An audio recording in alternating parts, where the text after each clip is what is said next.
చెప్పి ఆ యొక్క కార్యక్రమంలో మాట్లాడడం, దానికి వెకిలిగా ఈ యొక్క డిప్యూటీ చీఫ్ మినిస్టరు ఈ చీఫ్ మినిస్టరు నవ్వడం చూస్తే ఇంత దౌర్భాగ్యమైనటువంటి వ్యక్తి మనకు ముఖ్యమంత్రిగా ఉండాడా అనిపిస్తోంది.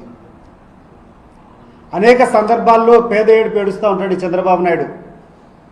మమ్మల్ని ఘోరంగా అవమానించినారు, మా భార్యలను తిట్టినారు, మా కుటుంబాలను అనవసరంగా వచ్చి రోడ్డు మీదకి ఏడ్చినారు, చాలా నీచంగా సంస్కారం లేకుండా ఈ యొక్క వైఎస్ఆర్ కాంగ్రెస్ పార్టీ నాయకులు వ్యవహరిస్తున్నారనేటువంటి మాటలు చాలా సందర్భంలో ఈ deputy chief minister Pawan Kalyan నోట్లో నుంచి, ఈ యొక్క చీఫ్ మినిస్టర్ చంద్రబాబు నాయుడు నోట్లోంచి మనం విన్నాం. నేను చంద్రబాబు నాయుడుని అడుగుతున్నా, నీ వెకిలి నవ్వు, నీ వెకిలి చేస్తలు ఈరోజు రాష్ట్ర ప్రజలందరూ చూశారు. ఏమని సంజాయిషి ఇచ్చుకుంటావు? ఈ రాష్ట్రంలో గడిచిన 10 సంవత్సరాల్లో జరిగినటువంటి అన్ని ఎన్నికల్లో మొదట కానీ రెండో స్థానంలో వచ్చినటువంటి హోదా కలిగినటువంటి జగన్మోహన్ రెడ్డి గారి మీద ఈ రకంగా మీరు స్కిట్లేసి నవ్వుకుంటున్నారంటే నీ యొక్క సంస్కృతి ఏంది అని చెప్పి నేను చంద్రబాబు నాయుడును ప్రశ్నిస్తున్నా. చాలా చాలా హుందా అయినటువంటి వ్యక్తి, చాలా గౌరవంగా మెలిగేటువంటి వ్యక్తిగా నిన్ను ప్రొజెక్ట్ చేసుకుంటావు. నేను అడుగుతున్నాను చంద్రబాబు నాయుడు, ఈ యొక్క హేళన ఇది ఒక్కటే కాదు, గడిచిన కొన్ని రోజులుగా నువ్వు చేస్తున్నటువంటి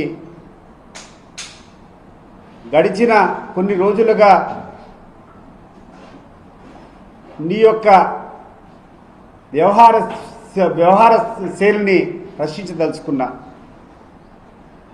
మామూలుగా భారతదేశంలో ఆడవాళ్ళను చాలా గౌరవంతో మనమందరం కూడా చూసుకుంటాం. బస్సుల్లో ఎక్కడ ప్రయాణం చేసినా ఆడవాళ్ళు ఎక్కడైనా నిలబడుకొని ఉంటే ఆడవాళ్ళని కూర్చోబెట్టాలని చెప్పేసి వాళ్ళకి సీట్లు కేటాయించి మగవాళ్ళు నిలబడుకునేటువంటి స్థానం. అటువంటి ఆడవారిలో ఆడతనం పక్కన పెట్టి నిస్సిగ్గుగా తొడగొట్టి నా కొడకల్లారా అని చెప్పి మాట్లాడినటువంటి వ్యక్తిని ఎమ్మెల్సీగా ఇవ్వడము అంటే ఏ రకమైనటువంటి సందేశాన్ని నువ్వు పంపించాలనుకున్నావు చంద్రబాబు నాయుడు? నెంబర్ 1, నువ్వు క్లారిటీ ఇవ్వు. హుందాతనం గురించి మాట్లాడినప్పుడు దీనికి నువ్వు సమాధానం ఇవ్వు. ఏ అర్హత ఉండి గ్రీష్మ అని చెప్పేసి ఒక అమ్మాయి తొడగొట్టి నా కొడకల్లారా బస్సుల్లోంచి లాగి కొడతానని చెప్పినటువంటి వ్యక్తిని నువ్వు ఎమ్మెల్సీ ఇచ్చినప్పుడు నీ యొక్క సంస్కృతి ఏంది? నువ్వు ఆ అమ్మాయికి ఎందుకు నువ్వు ఎమ్మెల్సీ ఇచ్చినావు ఒకసారి చెప్పుకోవాల్సినటువంటి బాధ్యత చంద్రబాబు నాయుడు గారికి ఉంది. మరి ఈ ప్రాంతంలోనే అనేక మంది నాయకులు ఉన్నారు. 3 సార్లు 4 సార్లు 5 సార్లు శాసనసభ్యులు అయినటువంటి వాళ్ళు ఉన్నారు. అత్యధికంగా చదువుకున్నటువంటి క్వాలిఫికేషన్స్ ఉన్నటువంటి వ్యక్తులు ఉన్నారు.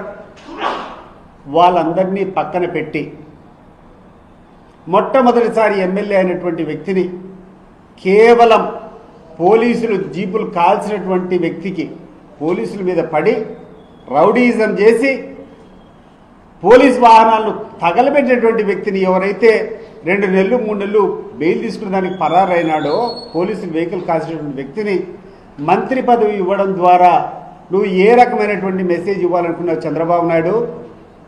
ఇది చెప్పు. ముందు నీ యొక్క నక్క వినయాలు పక్కన పెట్టి ఈ రాష్ట్రానికి నీ యొక్క అసలు రంగు ఈరోజు చూపించు. ఈ 2 ప్రశ్నలకు సమాధానం చెప్పమని చెప్పి నేను ఈరోజు చంద్రబాబు నాయుడు పవన్ కళ్యాణ్ అడుగుతున్నా.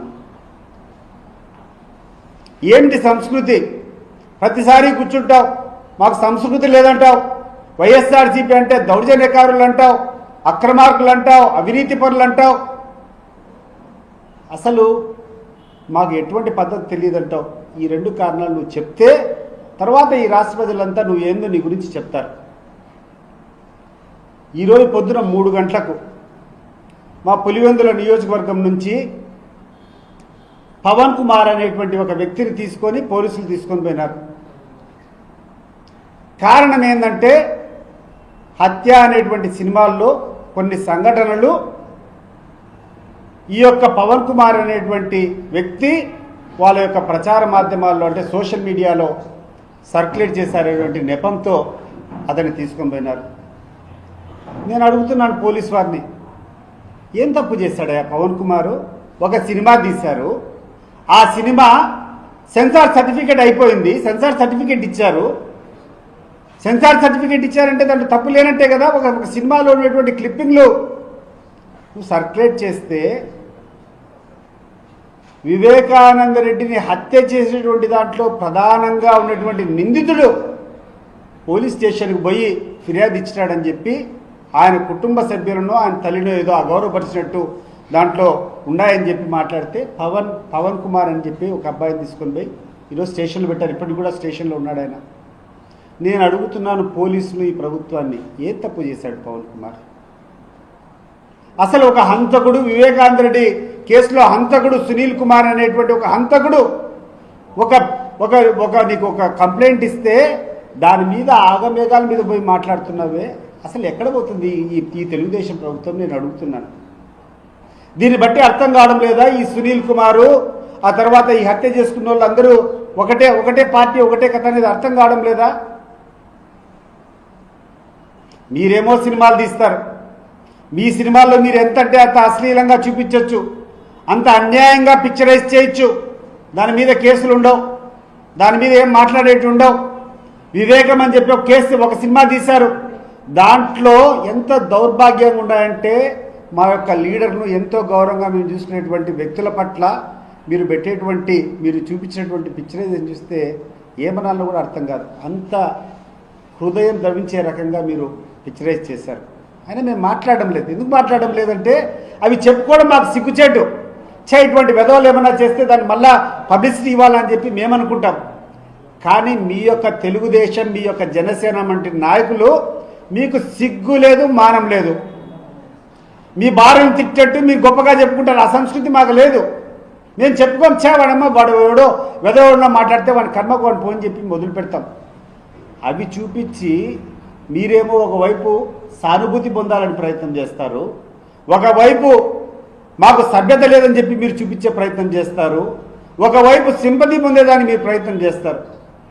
మాకున్నటువంటి హుందాతనం ఏంటంటే ఎవడైనా చౌకబారుగా వాడు వివరిస్తే అటువంటి వెధవడిన ప్రవర్తిస్తే అవి మళ్ళా మనం చెప్పుకోవడం మనకే సిగ్గు చేయడం చెప్పి దాని గురించి మేము పట్టించుకోకుండా పోవడం, దాన్ని ఆసరాగా తీసుకొని ఈరోజు మా పార్టీ క్యాడర్లను, మా పార్టీ లీడర్లను అసభ్యతకు మారుపేరుగా మీరు ప్రచారం చేస్తున్నారు, అశ్లీలకు మారుపేరుగా మా పార్టీ లీడర్ని ప్రొజెక్ట్ చేస్తున్నారు.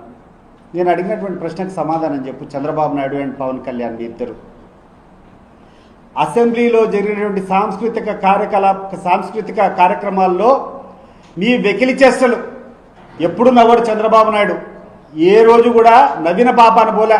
అటువంటి వ్యక్తి వెకిలిగా సునకానందంతో కొట్టుమిడిచి అని గసపెట్టి నవ్వినాడు.